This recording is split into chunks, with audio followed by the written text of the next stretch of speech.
Matthew, well, we're so pleased you're in Elgin. Tell me what you know about Elgin, first of all. What do I know about Elgin? I used to deliver here as a salesman for Coca-Cola. I worked out of St. Charles and worked for them for 3 years.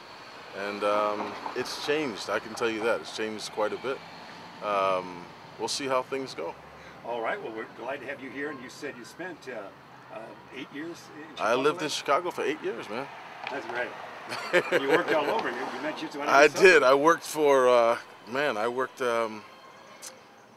for UPS, I think, in Downers Grove. I worked for Builder Square when they first put that up. I worked for Zerk's Furniture in Naperville on Ogden Avenue, I believe it was. I worked for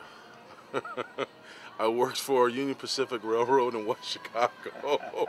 I was I was one of the guys that helped bring in all of the foreign automobiles into the country and kind of have them lined up for the different trucks to come in and take them out to the different car dealerships.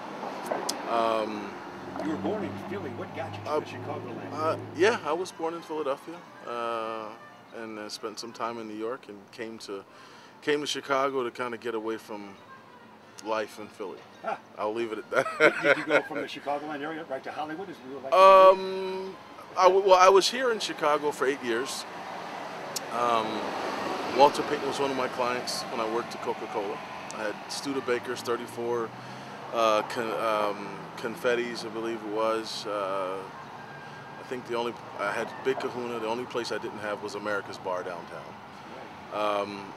And this was kind of I was trying to get involved with acting, and things weren't working out, and I decided that I was going to move out to LA, head west, and try it out there.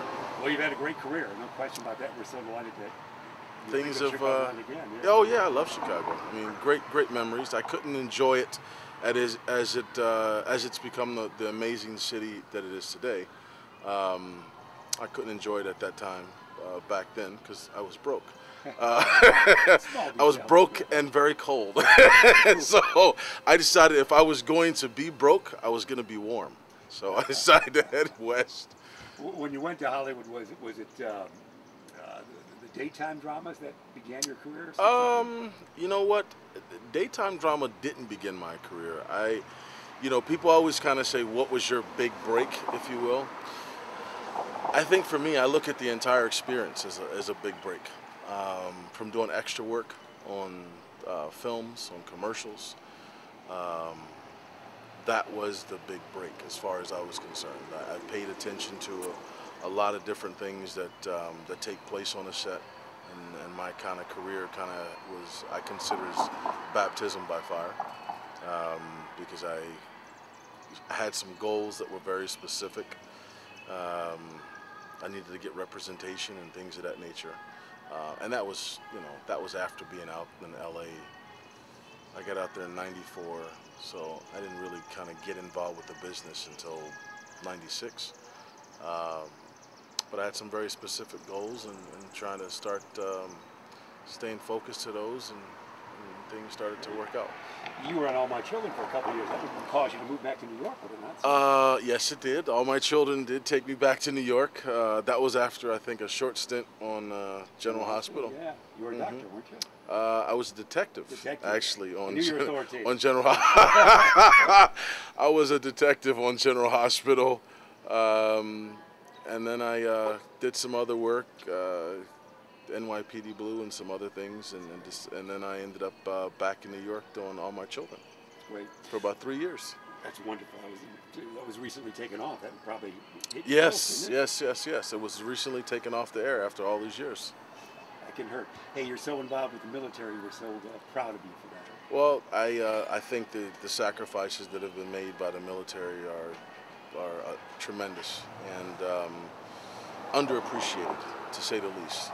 And it just so happens that the people, through General Ware and Jerry Paulson, who used to be,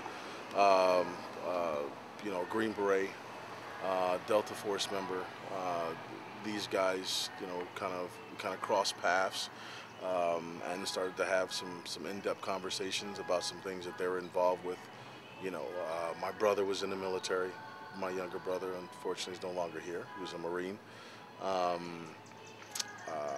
But you know, I appreciate the sacrifices that have been made, and just kind of figured that, you know, that they needed some help with getting publicity. And I think that when people, you know, part of the problem with getting people to be cured of any particular disease, and we're talking about PTSD, is having people be aware of treatments that are available.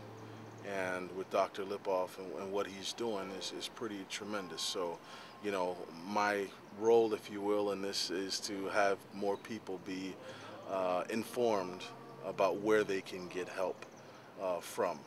And so we're beginning that journey of starting with everything from, you know, infomercials to commercials, whether they be 15-second spots, 30-second spots, a-minute spots, 3-minute spots. There are different variations that we're looking at executing.